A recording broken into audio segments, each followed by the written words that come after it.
Presumed Innocent Jake ജിലൻഹാളിനെ നായകനാക്കി apple TV പ്ലസിൽ stream ചെയ്യുന്ന ഈ ഇംഗ്ലീഷ് ലീഗൽ ത്രില്ലർ സീരീസിനെ കുറിച്ചാണ് ഇന്ന്.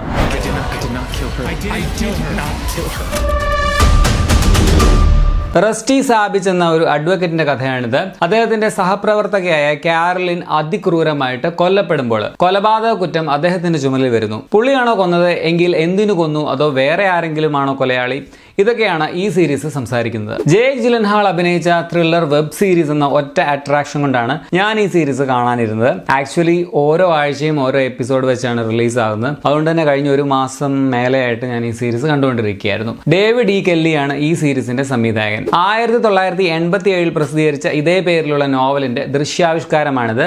ഓൾറെഡി ഈ കഥ 1990 ഇതേ പേരിൽ തന്നെ സിനിമയായിട്ടും വന്നിട്ടുണ്ട്. ഞാൻ ആ പഴയ സിനിമയൊന്നും കാണാതെ തന്നെയാണ് ഈ സീരീസ് കാണാതിരുന്നത്. പെർഫോമൻസ് നോക്കുകയാണെങ്കിൽ എല്ലാവരുടെയും നല്ലതായിരുന്നു. ജേക്ക് ജിലൻഹാൾ കുറച്ച് കോംപ്ലിക്കേറ്റഡ് ആയിട്ടുള്ള റസ്റ്റി എന്ന കഥാപാത്രത്തെ വളരെ കൈയടക്കത്തോടെ തന്നെ അവതരിപ്പിച്ചിട്ടുണ്ട്. അതുപോലെ തന്നെ റസ്റ്റിയുടെ ഭാര്യ ബാർബറയായിട്ട് വന്ന റൂത്ത് നേഗയും കിടിലൻ പെർഫോമൻസ് ആയിരുന്നു. പിന്നെ ബാക്കി എല്ലാ സപ്പോർട്ടിംഗ് കാസ്റ്റും നല്ല പ്രകടനങ്ങൾ തന്നെയായിരുന്നു. സീരീസിന്റെ എൻഡിങ്, പ്രത്യേകിച്ച് അതിന്റെ ക്ലൈമാക്സ് ട്വിസ്റ്റ് എനിക്ക് നന്നായിട്ട് ഇഷ്ടപ്പെട്ടു. അതുപോലെ തന്നെ ഇതിന്റെ ക്യാമറ, മ്യൂസിക്, പ്രൊഡക്ഷൻ ഡിസൈൻ ഒക്കെ നല്ലതാണ്. ഈ സീരീസിന്റെ പ്രധാന പ്രശ്നം ഇതിന്റെ ലെങ്ത് ആണെന്ന് പറയാം. കുറച്ചുകൂടി സ്പീഡായിട്ട് പറഞ്ഞു പോകാൻ പറ്റുമായിരുന്ന കഥ വലിച്ചു നീട്ടിയതുപോലെയാണ് എനിക്ക് ഫീൽ ചെയ്തത്. ശരിക്കും ഒരു 6 എപ്പിസോഡ് കൊണ്ട് തീർക്കാവുന്ന ഒരു സീരീസ് ആയിരുന്നു ഇത്. വെറുതെ അത് 8 എപ്പിസോഡാക്കി 2 എപ്പിസോഡുകൾ വലിച്ചു നീട്ടിയതുപോലെ ഫീൽ ചെയ്തു. അതുകൊണ്ട് തന്നെ ഇടയ്ക്ക് കഥ എൻഗേജിങ് അല്ലാതെ പോകുന്നുമുണ്ട്. ആക്ച്വലി ഇത് വേണമെങ്കിൽ ഒരു 1.5 അല്ലെങ്കിൽ 2 മണിക്കൂറുള്ള ഒരു സിനിമയായിട്ട് ഇറക്കിയാലും മതിയായിരുന്നു. സോ ആകെ മൊത്തം ടോട്ടലിൽ ഇതിൻ്റെ കഥയും നല്ലതാണ്, അതുപോലെ പെർഫോമൻസും നല്ലതാണ്. അതിനുവേണ്ടി നിങ്ങൾക്ക് വേണമെങ്കിൽ ഈ സീരീസ് കണ്ടു നോക്കാം.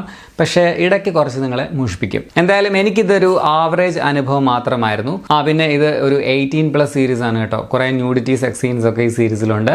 അത് ഓർത്തുകൊണ്ട് വേണം ഈ സീരീസ് കാണാനിരിക്കാനായിട്ട്. ഇനിയിപ്പോൾ റിച്ചി സംവിധാനം ചെയ്യുന്ന അടുത്ത വർഷം റിലീസാകാൻ പോകുന്ന ജേക്ക് ജിലൻഹാളിൻ്റെ പടമുണ്ട്. എന്തായിരുന്നു എൻ്റെ പേര്? In the grey. അപ്പോൾ അതിനുവേണ്ടി വെയിറ്റ് ചെയ്യാം. അപ്പോൾ ശരി എന്നാൽ.